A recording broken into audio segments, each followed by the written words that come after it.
안녕하세요. 영리한 부동산 자산 관리를 안내해드리는 해피영자TV의 영자입니다. 네, 안녕하세요. 드림부동산 투자자문의 이동주입니다. 대표님, 네. 서울 아파트 가격 폭락할까요? 정말로 폭락할까요? 그리고 또 하나, 무주택자 지금 집을 사야 될까요? 더 기다려야 될까요? 오늘은 정말 이게 궁금해서 대표님 찾아뵀어요. 예. 자, 첫 번째 폭락은 없다. 예. 아, 그리고 두 번째는 무주택자는 당연히 집을 사야 된다. 지금요? 네. 시기는 따로 말씀드리겠습니다. 아, 예.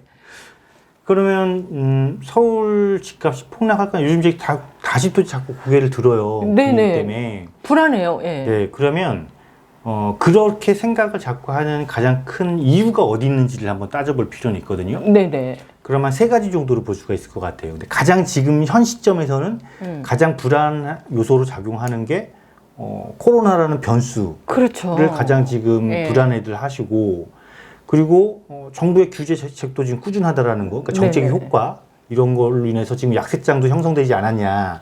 그리고 또 하나 이제 나타난 게 뭐냐면 개인 투자자들의 지금 이탈. 네네. 그러니까 지금 이제 코스피가 많이 떨어졌잖아요. 네네. 그래서 지금 그 개미군단, 그러니까 동학군단이라고 그런 예. 표현까지 쓰면서 주식시장으로 지금 자금을 이탈한다. 그렇기 때문에 부동산이 굉장히 힘들 거다라고 이야기를 하는데, 그런 큰 3가지의 변수를 놓고 봤을 때 결론적으로 그럼 떨어뜨리고자 하는 폭락이라는 표현을 쓸 정도로 확실하게 시장을 누를 수 있는 그 작용 요소가 과연 있는 거냐라는 거예요. 네네.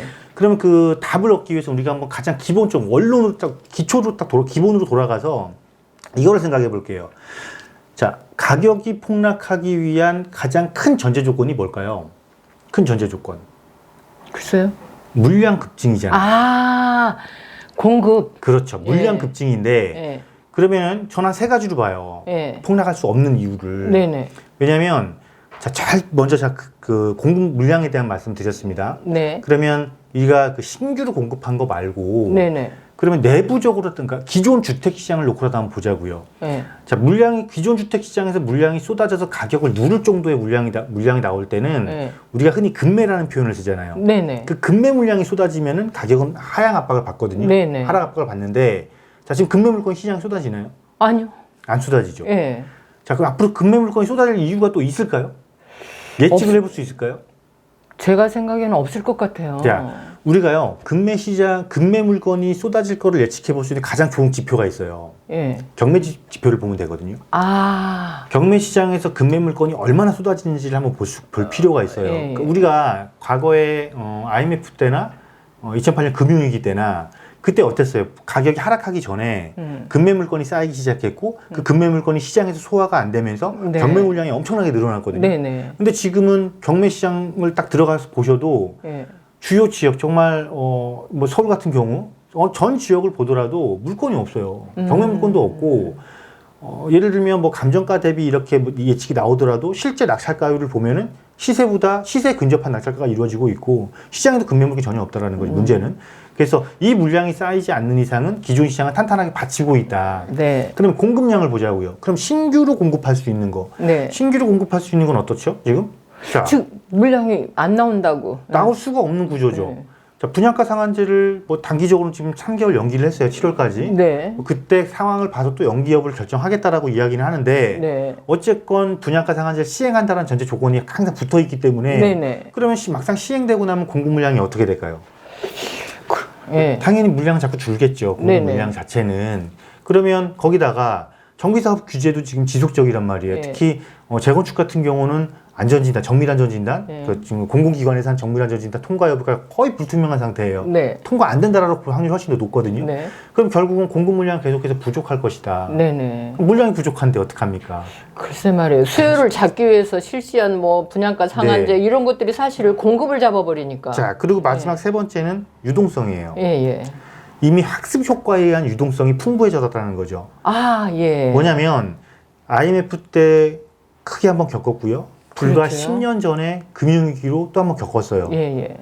자, 실물위기, 금융위기 다 겪어놓고 보니까 지금 어떻습니까? 정부에서 우리뿐만 아니라 해외에서도 보게 되면 굉장히 선제 대응을 하잖아요. 예. 그것도 엄청난 자금을 일시에 한 번에 푼다라고 하거든요. 예. 자, 지금 어떤 이야기까지 나오냐면은 조금씩 고급지게 표현을 하면 예. 과거에는 헬리콥터 머니라고 해서 필요한 곳에 돈을 팍 뿌려라. 네. 근데 지금 어떤 이야기를 하고 있냐면 그 정도로는 이게 해결이 안 된다. 예. 폭격기를 뿌리듯이 폭격 예. 머니를 뿌려야 된다. 아. 그러니까 뭐냐면 완전히 그냥 어디 한 군데가 집중할 것이 아니고 전체적으로 한 번에 확 돈을 뿌려야 예. 경제가 침체되는 걸 막을 수 있다. 그만큼 예. 유동성을 단기간에 엄청나게 키워야 된다는 소리예요. 이 이야기는 예. 뭐냐면 그러면은 어떠한 상황이 정리가 됐을 때 예. 지금 가장 크게 생각하는 위기 상황이 정리가 됐을 때 그 풀려버린 유동자금을 예. 단기간에 회수하기가 어려울 텐데 네네. 그럼 결국 어떻게 되겠냐라는 거예요. 근데 이거를 이미 학습 효과를 알고 있어요. 일반 국민들도. 알죠. 다 알고 있다라는 예, 거예요. 예. 돈의 양이 늘어나기 시작하고 있네? 그러면 이거는 갖고 있으면 되겠네? 당연히 물량 공급 더 안 하죠. 그렇군요. 그래서 이 세 가지 이유로 인해서 예. 물론 크게만 이야기한 거고 다른 요인도 분명히 있습니다. 있겠지만은 가장 근본적인 원인에 따른 그 결과물, 그러니까 원인에 따른 그 해결책 그 세 가지만 딱 놓고 봤을 때도 답은 나온다라는 거죠. 폭락은 없다라는 거예요. 그래서 여러분들이 아마 지금도 이제 고민을 많이 하실 거예요. 근데 실제로 또 부동산을 보유하고 계신 분들과도 이렇게 상담을 해보면은 파실 생각이 많이 없으세요. 그렇구나. 예, 급하게 서두르실 이유가 없다라고 이미 판단을 하고 있다라는 거죠. 그래서 폭락은 절대 없다라는 결론을 내려올 수가 있는 거죠. 아, 그러면 네. 지금 현재로서 그 무주택자도 지금 사도 된다는 얘기인가? 아, 무주택자는요, 항상 내가 준비가 돼 있으면 사야 돼요. 아. 근데 다만 지금은 워낙 변수가 어떻게 작용할지는 아무도 몰라요. 아, 예. 예를 들면 이 변수는 병이라는 변수이기 때문에 네. 질병이기 때문에 질병이라는 이 가장 큰 변수가 해결이 되는 순간 예.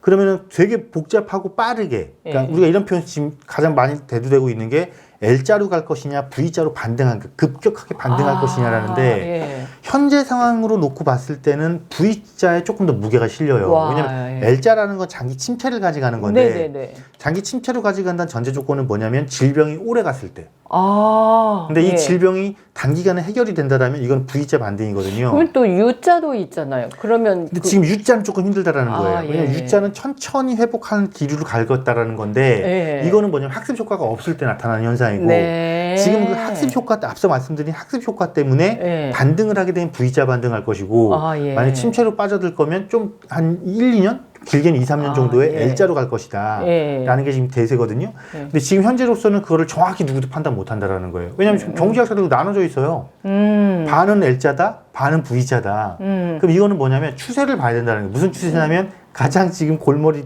이런 상황에 빠져들게 만드는 가장 큰 원인인 질병의 추세를 봐야 된다는 거죠. 아. 그래서 지금 시점에서는 단기간에 무엇인가를 판단해서 행동하기보다는 예. 조금 추세를 지켜볼 필요는 있다. 그렇다면 무주택자 입장에서는 가장 좋은 거는 긴 추세를 조금 이제 중기적인 추세를 보면서 중기적인 추세에서 가장 좋은 건 뭐겠어요? 분양시장을 자꾸 녹화해 보면서 아, 예. 기존 주택 시장이 예, 어떻게 바뀌는지를 예의주시하고 예. 분양시장만 신경 쓰지 마시고 예. 기존 주택 시장도 예의주시를 하면서 상황이 급반등이 어떤 상황이 발생을 한다. 그때는 무조건 분양시장만 노릴 게 아니고 기존 주택시장에도 과감성을 발휘해야 될 필요는 있다라는 거죠. 아, 그러니까 가점이 높으면 청약을 꼭 한번 도전해 볼 만하고 또 지금 전세값이나 또 저금리가 있으니까 무주택자는 한번 또 기존 주택도 공략해 볼 만하네요. 그렇죠. 그러니까 이제는 뭐냐면 네. 수요자 입장에서도 예. 단편만 보지 말고 예. 다방면으로 보셔야 된다라는 거예요. 예. 기존엔 같은 경우는 조금 목적 의식이 확실하게 가지고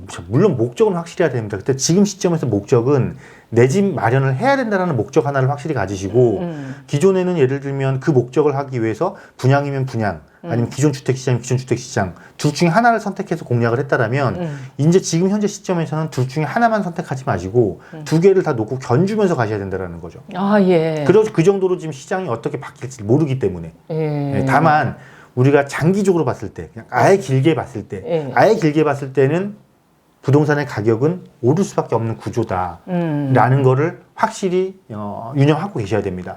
그 굉장히 거기에 대한 그 좋은 자료가 최근에 그 민간 금융경영연구소에서 나와서 자료가 나왔는데 지난 40년간의 재화의 가격 변동을 갖고 나온 거거든요. 예. 그 자료에 보게 되면 굉장히 많은 거를 시사를 하고 있어요. 근데 결론은 딱 그거 하나입니다. 재화의 가격은 시간이 지나고 났을 때 특히나 장시간이 지나고 났을 때 반드시 올라 있다. 그럼 그 올라 있다라는 개념을 어떻게 판단할 것이냐?